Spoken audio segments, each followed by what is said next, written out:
Assalamualaikum warahmatullahi wabarakatuh. Selamat pagi, salam sejahtera untuk kita semua. Perkenalkan, nama saya Gifari Ibnu Hisyam dari Pendidikan Geografi Universitas Jember. Sekarang materi yang saya ajarkan adalah mitigasi bencana. Apa itu mitigasi bencana? Mitigasi bencana merupakan serangkaian upaya dalam mengurangi risiko bencana baik dari pembangunan maupun kesadaran dan peningkatan kemampuan dalam menghadapi ancaman bencana alam. Mitigasi bencana adalah suatu aktivitas yang berperan sebagai tindakan pengurangan dan bencana atau usaha yang dilakukan dalam mengurangi korban ketika bencana itu terjadi. Risiko bencana. Risiko bencana dalam melakukan tindakan mitigasi bencana, langkah awal yang harus dilakukan ialah kajian risiko bencana terhadap daerah tersebut. Dalam menghitung risiko bencana pada sebuah daerah, kita harus ketahui bahaya, kerentanan, dan kapasitas di suatu wilayah yang berdasarkan pada karakteristik kondisi wilayah tersebut. Yang selanjutnya adalah bahaya. Bahaya merupakan suatu kejadian yang mempunyai potensi dalam menyebabkan terjadinya kecelakaan, cedera, dan menghilangkan suatu nyawa makhluk hidup atau kehilangan harta dan benda. Bahaya ini bisa menimbulkan bencana maupun tidak. Bahaya juga dianggap suatu bencana apabila menimbulkan korban dan kerugian. Kegiatan mitigasi bencana. Yang pertama adalah pengenalan dan pemantauan risiko bencana. Dan yang kedua adalah pengembangan budaya sadar akan bencana. Dan yang ketiga adalah penerapan upaya fisik, non-fisik, dan pengaturan penanggulangan bencana.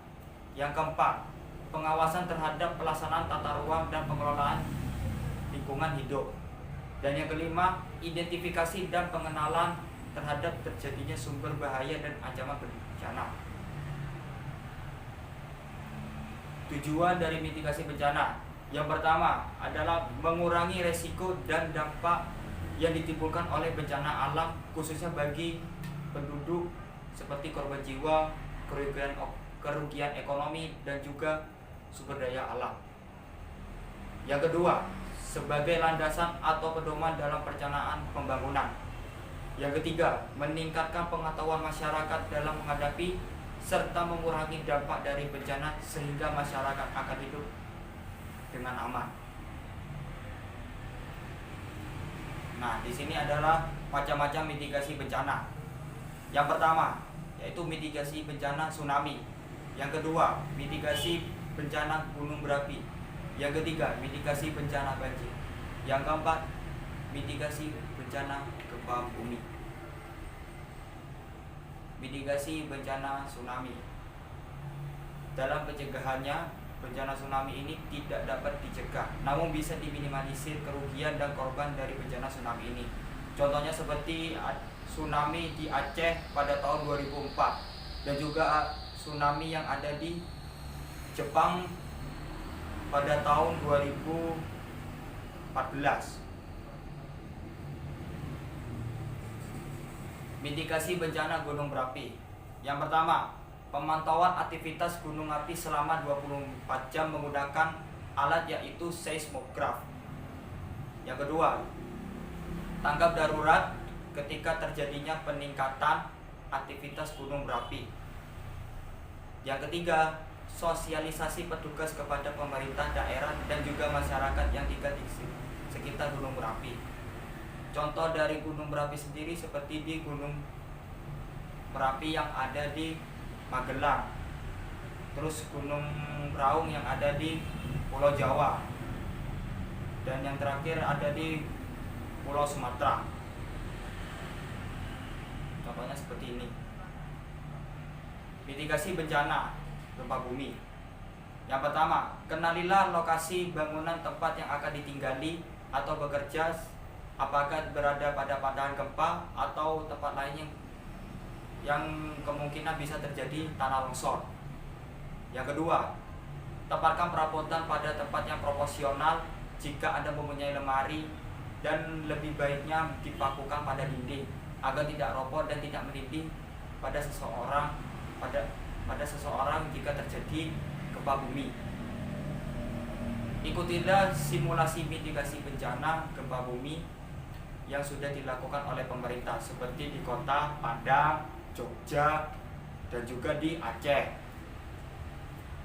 Dengan mengikuti kegiatan tersebut, kita akan terbiasa dengan bentuk pengeringatan dini yang disediakan oleh pemerintah daerah seperti sirine yang bertanda terjadinya suatu bencana. Contoh gempa bumi ini seperti yang ada di sini. Contohnya ada di kota Padang, terus ada di Aceh, terus juga ada di Yogyakarta. Dan yang selanjutnya adalah mitigasi bencana banjir. Kenali penyebab banjir, yaitu curah hujan tinggi dan permukaan tanah yang lebih rendah dibandingkan dengan air laut. Yang kedua, aliran sungai yang tidak lancar dikarenakan banyaknya sampah serta bangunan yang ada di pinggir jalan. Dan yang ketiga, kurangnya tutupan lahan pada daerah hulu ataupun sungai. Untuk tindakan mengurangi dampak bencana banjir sendiri, yaitu ada penataan daerah aliran sungai yang sesuai dengan fungsi lahan. Yang kedua, tidak membuang sampah ke sungai dan mengadakan program pengerukan yang ada di sungai seperti di Surabaya. Terus yang ketiga, program penghijauan daerah hulu sungai dan pengurangan aktivitas di sungai seperti membuang limbah sembarangan yang ada di Jakarta ataupun di Bandung, ya, tempat-tempatnya yang ada di kota industri. Nah, inilah contoh yang ada di dampak bencana banjir yang ada di Indonesia, seperti di Jakarta, di Surabaya, Bandung, dan lain-lain yang ada di kota besar. Sekian dan terima kasih. Jangan lupa like dan subscribe channel FKIP Universitas Jember. Jangan lupa menggunakan masker karena sekarang ini masih lagi pandemi COVID-19. Sekian dan terima kasih. Wassalamualaikum warahmatullahi wabarakatuh.